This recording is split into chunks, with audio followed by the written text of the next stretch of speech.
اہلا وسہلا مرحبا بکم حضرت، آپ کا ہمارے یہاں آنا بہت خوشی کا بات ہوئی. آپ کی تشریف سے ہمارے دلوں میں بہت خوشی ہوئی، بہت خوشی ملی. انشاءاللہ آپ کے یہاں آنے سے ہمارے اس زمین پر باشندگان وطن کا بہت خیر ہو گئی انشاءاللہ. آپ حضرت کے بارے میں یعنی حضرت شیخ محمد یوسف محمد صادق کے بارے میں کچھ سوال کرنا ہے. وہ اب کب سے حضرت کو جانتے تھے، پہچانتے تھے، اس کے بارے میں پہلی بار کب ملے؟ یہ 1993 کی بات ہے. میرے ایک دوست تھے، بزنس مین تھے کراچی میں، تابانی گروپ کے. ان سے ملاقات ہوئی تو میں نے ان سے پوچھا کہ آج کل آپ کیا کر رہے ہیں.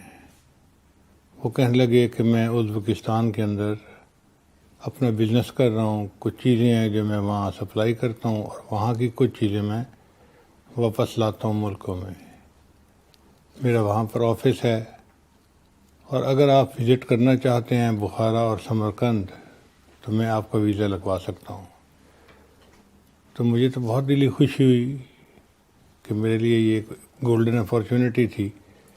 تو میں نے اپنا پاسپورٹ ان کو دے دیا، انہوں نے میرا ویزا لگوا دیا.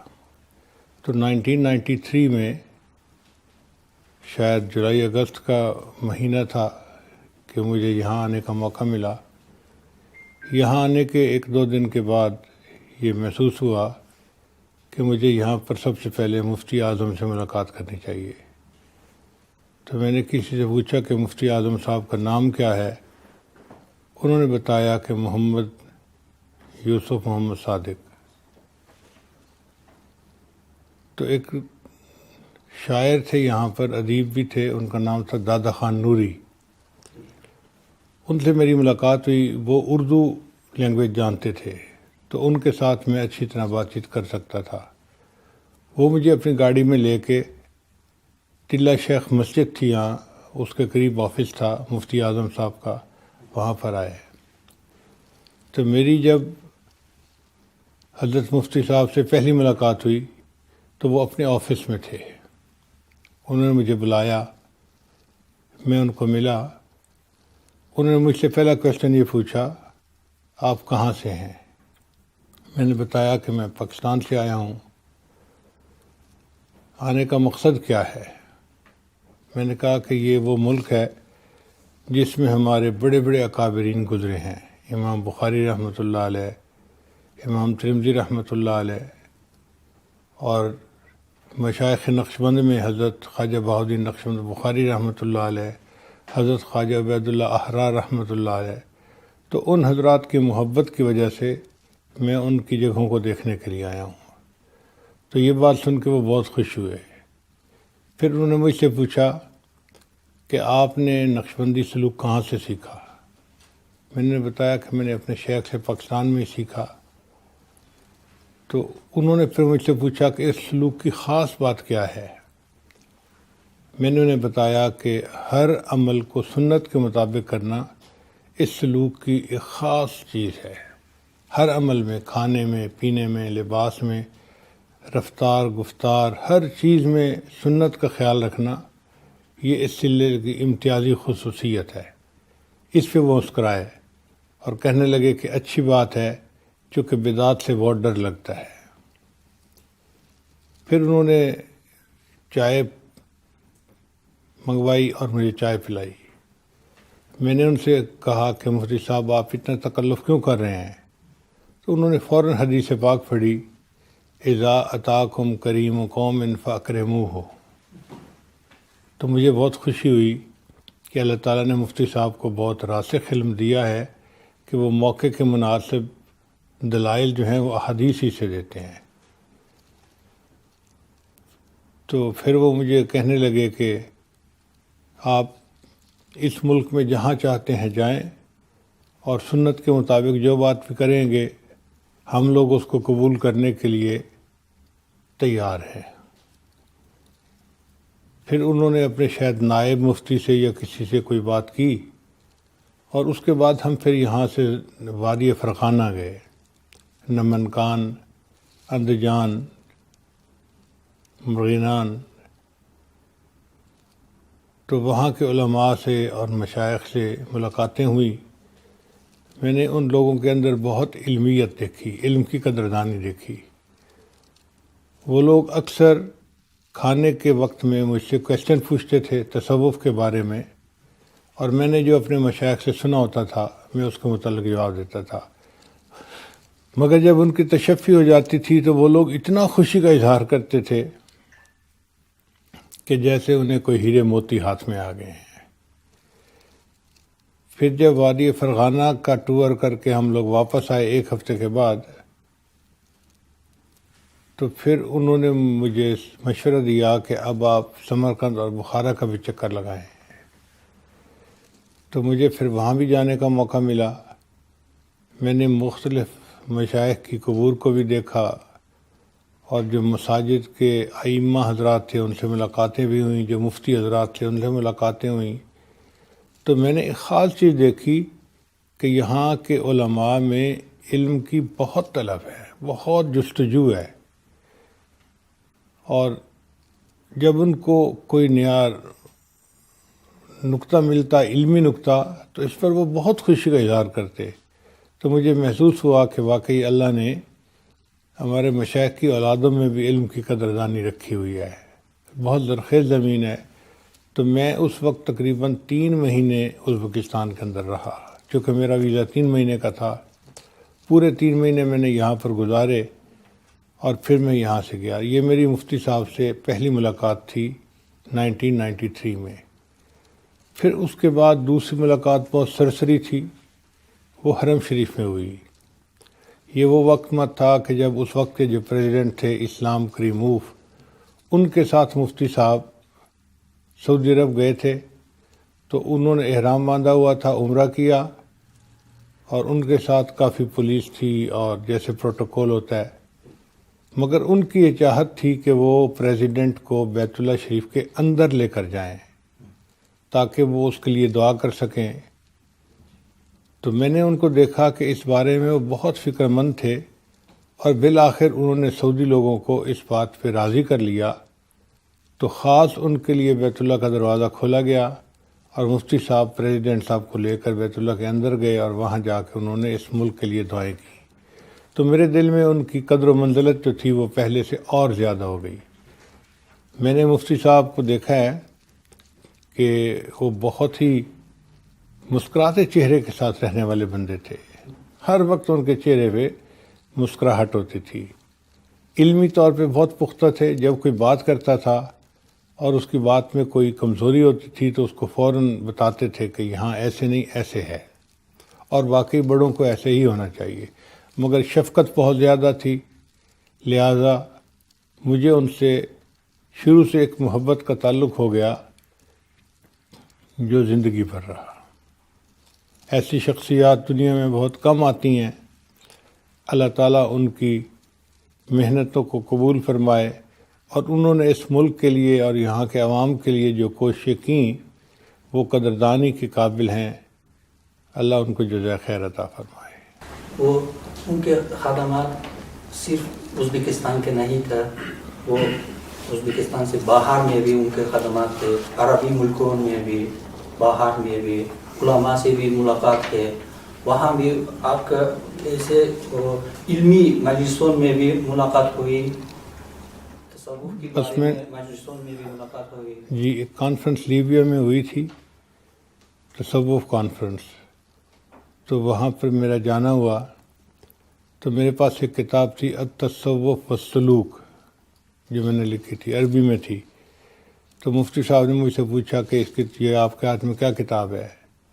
جب انہوں نے اس کا عنوان پڑھا تو پوچھنے لگے کہ یہ کتاب لکھی کس نے ہے. میں نے کہا جی کہ میں نے اپنے مشائخ سے جو سنا ہے وہی کچھ اس کے اندر لکھا ہے. تو مفتی صاحب نے اس کو لیا اور شروع سے لے کے آخر تک اس کو اسکین کیا اور فرمانے لگے کہ میں اس کتاب کو ضرور پڑھوں گا. پھر مفتی صاحب نے وہاں پر تصوف ضرور کے اوپر کچھ بیان بھی کیا. یہ میری ان کے ساتھ علمی یعنی کانفرنس میں ایک تیسری ملاقات تھی. پھر اس کے بعد میری ملاقات ان کے ساتھ نہیں ہوئی. ان کے وہ علم کے تاثیر وہ عرب میں بھی تھا، ان کا بھی حضرت محمد صلی اللہ محمد یوسف کے وہ علم کے تاثیر وہ اثر وہ عرب میں بھی ہوا تھا. وہ جیسا وہ ابوالحسن ندوی کا سب علم وہاں عربی میں بھی شائع تھے. حضرت مفتی صاحب کی شخصیت ایسی تھی کہ وہ بندے کو اپنا گرویدہ بنا لیتے تھے. ان کی خوش اخلاقی، ان کا ملنساری اور ان کے اندر جو محبت و پیار تھا، تو اس کی وجہ سے لوگ ان سے ایک دفعہ مل کے خوش ہوتے تھے اور پھر ملنا پسند کرتے تھے. اس وجہ سے عربوں میں بھی ان کو بہت پذیرائی حاصل تھی. عرب علماء ان کی بہت قدر کرتے تھے، اور چونکہ وہ عالم بھی بہت راسخ تھے، بہت سالڈ ان کے پاس علم تھا، تو اس وجہ سے ان کو ہر جگہ پر اللہ تعالیٰ کی طرف سے عزت ملتی تھی. وہ حضرت بھی سلسلہ عالیہ میں وہ شیخ تھے. ہمارے یہاں ان کے طلباء کے لیے وظیفہ دیتے تھے. وہ اس سلسلے کے بارے میں اور کوئی بات کرنا ہے نقشبندیہ کی سلسلے کے بارے میں؟ ازبکستان میں ہمارے سلسلے کے 15 بڑے بڑے مشائخ موجود تھے. ان میں ایک حضرت خواجہ عبدالخالق غیزوانی رحمۃ اللہ علیہ، پھر ان کے بعد ان کے خلفاء، پھر حضرت خواجہ بہاؤالدین نقشبند بخاری رحمۃ اللہ علیہ، پھر حضرت خواجہ احرار رحمۃ اللہ علیہ، اور حضرت خواجہ باقی باللہ رحمۃ اللہ علیہ. خواجہ باقی باللہ رحمۃ اللہ وہ بزرگ تھے کہ جن کو ان کے شیخ نے ہندوستان بھیجا تھا. اللہ کی طرف سے ان کو اشارہ ہوا تھا، تو انہوں نے خواجہ باقی باللہ رحمۃ اللہ کو یہ کہا کہ آپ لوگ وہاں جائیں اس سلسلے کی اشاعت کے لیے، اور وہاں پر ایک بڑے بزرگ آپ سے بیعت ہوں گے. تو حضرت خواجہ باقی باللہ رحمۃ اللہ سمرقند کے رہنے والے تھے. وہ سمرقند چھوڑ کر وہاں سے دہلی تشریف لے گئے. تو دہلی میں امام ربانی شیخ احمد سرہندی مجدد ثانی رحمۃ اللہ ان سے بیعت ہوئے، اور پھر شیخ احمد سرہندی کی وجہ سے یہ سلسلہ پوری دنیا میں آگے خوب پھیلا. مگر ان کے شیخ خواجہ باقی باللہ رحمۃ اللہ علیہ تھے. تو چونکہ اس جگہ کے مشائخ کا فیض پوری دنیا میں پھیلا ہوا ہے، تو آپ یوں محسوس کریں کہ پوری دنیا میں لوگ ہیں جو اس ملک سے محبت کرنے والے ہیں. مجھے اللہ تعالیٰ نے دنیا کے تقریباً 50 سے زیادہ ملکوں میں سلسلے کی وجہ سے جانے کا موقع ملا. امریکہ بھی دیکھا، افریقہ بھی دیکھا، یورپ بھی دیکھا، پاناما بھی دیکھا. جہاں بھی اللہ نے مجھے توفیق دی، میں نے یہ بات دیکھی کہ وہاں پر جتنے نقشبندی حضرات تھے، ان کے سامنے جب یہ تذکرہ آ جاتا تھا کہ میں نے ازبکستان دیکھا ہے، تو وہ مجھ سے بار بار پوچھتے تھے بخارا کیسا ہے، سمرقند کیسا ہے، وہاں کے لوگ کیسے ہیں، وہاں کی باتیں ہمیں سنائیں. تو پھر مجبوراً مجھے ایک کتاب لکھنی پڑی، لاہور سے تا خاک بخارا و سمرقند. یہ علامہ اقبال کا ایک شعر ہے، ایک ولولہ تازہ دیا میں نے دلوں کو، لاہور سے تا خاک بخارا و سمرقند. تو اس میں نے پھر اپنے ٹور کے جو حالات تھے سارے لکھے، اور وہ کتاب بہت مقبول ہوئی. اس وقت تک تقریباً 7 مرتبہ وہ پرنٹ ہو چکی ہے، اور جتنی پرنٹ ہوتی ہے سب کے سب ختم ہو جاتی ہے. یہاں کے لوگ وہ مشائخ کے قبور جا کر زیارت کرتے ہیں، بولے وہ زیارت کرنے سے استفادہ کرنے میں کچھ نقصان ہوتا ہے. وہ کیسا استفادہ کر سکیں گے ہم جا کر کے؟ وہ جب پہلی بار آئے تھے ہم دونوں زیارت کے تینوں زیارت کیے تھے. آپ کا پہلا سوال یہ ہوا کہ کیا فائدہ ہوا؟ حبیب اللہ صاحب سے آپ پوچھے تھے، میں نے سنا کہ آپ پوچھے. جب ملاقات ہوئی، ملاقات کے بعد آپ اس سے پوچھا کہ کیا فائدہ ہوا اسی کے، یعنی زیارت کے کیسا فائدہ ہو گیا، ہم بھی کیسے فائدہ حاصل کر سکتے ہیں وہ زیارت کرنے. دیکھیں جو مشائخ فوت ہو چکے، ان کی قبور پہ جا کے ایک تو ایصال ثواب کرنا چاہیے، تاکہ اللہ تعالیٰ ان کے درجات کو اور زیادہ بڑھا دے. اس ایصال ثواب سے ان کی روحوں کو خوشی ہوتی ہے۔ اور دوسرا یہ کہ پھر نیت یہ کرنی چاہیے کہ مجھے چونکہ ان کے ساتھ محبت ہے، اس محبت کے تعلق کی وجہ سے ان کا فیض میرے شیخ کے قلب کے ذریعے سے مجھے ملے گا، اور وہاں پر مراقبہ کرنا چاہیے۔ مراقبے کی وجہ سے سالک کو فیض ملتا ہے، نور ملتا ہے، اور اس کی روحانی ترقی ہوتی ہے، مگر وہاں جا کر بدعات سے بچنا چاہیے۔ وہ یہاں کے لوگ جاتے ہیں بولے کیسا استفادہ کرنا نہیں جانتے ہیں، اس لیے وہ میں نے پوچھا کہ کیسے استفادہ کر سکتے ہیں۔ یہی راستہ ہے استفادہ کرنے کا، پہلا ایصال ثواب ان کے لیے اور مراقبہ۔ جی، وہ حضرت ہمارے لیے بہت کچھ علم اور میراث رکھے ترک کر دیا ہمارے لیے، ان کا دوام کے لیے کیا کرنا ہے؟ دیکھیں یہاں کے لوگوں کے لیے مشائخ کی دعائیں موجود ہیں۔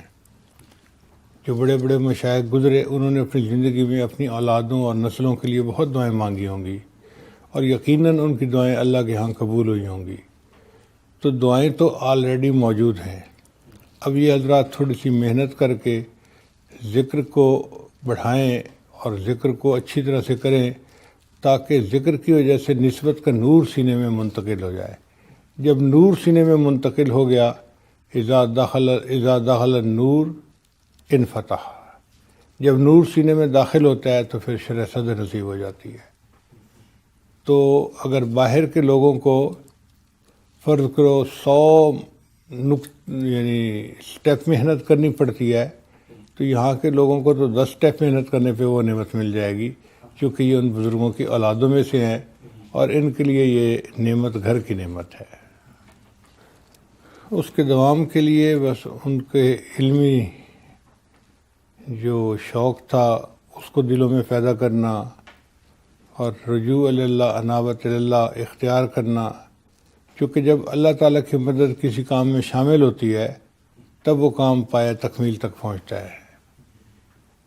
تو انشاءاللہ جب رجوع اللہ کے ساتھ کام کریں گے تو اللہ تعالیٰ اور زیادہ اس میں ترقی عطا فرما دیں گے۔ مجھے تو لگتا ہے کہ ان کے اچھے اخلاق اور ان کی علم کے ساتھ جو شوق تھا، یہ ان کی قبولیت کا راز ہے۔ چونکہ سیدہ صدیقہ رضی اللہ عنہا فرماتی ہیں کہ نبی علیہ السلام نے مدینہ کو اپنے اخلاق کے ذریعے سے فتح کر لیا، فتحت المدینہ بالاخلاق۔ تو میرے اپنے سمجھ میں یہ بات آتی ہے کہ حضرت مفتی محمد صادق محمد یوسف رحمۃ اللہ علیہ کو اللہ نے اتنے اعلیٰ اخلاق عطا فرمائے تھے کہ وہ اپنے اخلاق کی وجہ سے لوگوں کے دل موہ لیا کرتے تھے، اور اللہ کے ہاں پھر ایک انسان کو قبولیت ہوتی ہے جو معاشرے میں اچھے اخلاق کے ساتھ زندگی گزارتا ہے۔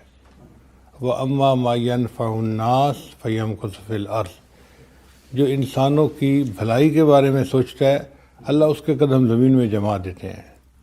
چونکہ مفتی محمد صادق محمد یوسف رحمۃ اللہ علیہ ہر ایک کا بھلا چاہتے تھے، اچھائی چاہتے تھے، اور ہمیشہ مثبت سوچ رکھتے تھے، اس وجہ سے اللہ نے ان کے قدم زمین میں جما دیے اور ان کی محبت لوگوں کے دلوں میں ڈال دی۔ ان کو دنیا کی عزت بھی اللہ نے دی اور آخرت کی بھی عزت اللہ نے دی۔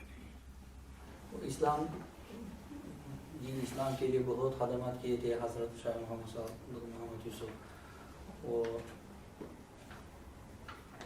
وہ ان کی عمر بہت کم ہو گیا تھا، بولے اس عمر میں اتنا کام کیے تھے، وہ کیسا ممکن ہوتا ہے ایسا کام کرنا، کیسا نصیب ہوتا ہے یہ کام، اس کے لیے کیا کرنا ہے، وہ وقت کا کیا قدردان ہے یا کیا ہو، ہر وقت محنت کرنا ہے یا کیا؟ دیکھیں اصل چیز ہے کہ کسی بندے کی محنت اللہ کے ہاں قبول ہو جائے، اللہ تعالیٰ کسی بندے کو پسند کر لیں۔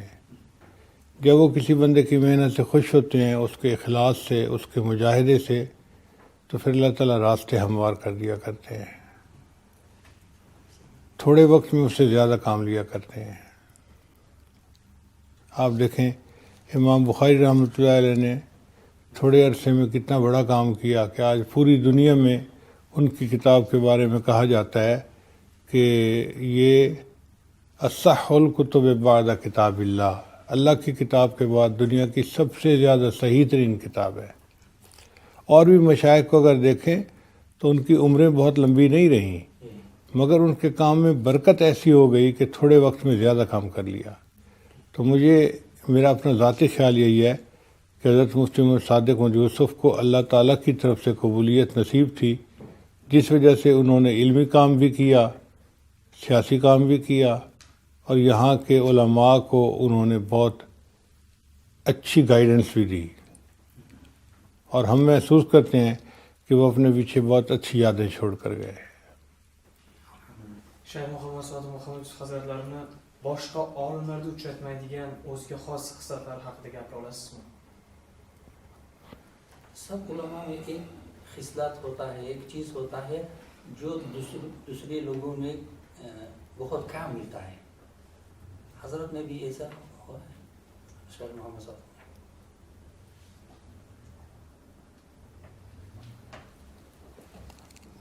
ان کے اندر بے نفسی تھی، یعنی عام طور پہ ہم نے دیکھا ہے کہ علماء کے لیے جو سب سے بڑی رکاوٹ ہوتی ہے وہ نفس کی چاہتیں ہوتی ہیں، کہ اپنے دل میں یہ خواہش ہوتی ہے میں بڑا بن جاؤں، میں مشہور ہو جاؤں، لوگ مجھ سے محبت کرنے والے ہوں۔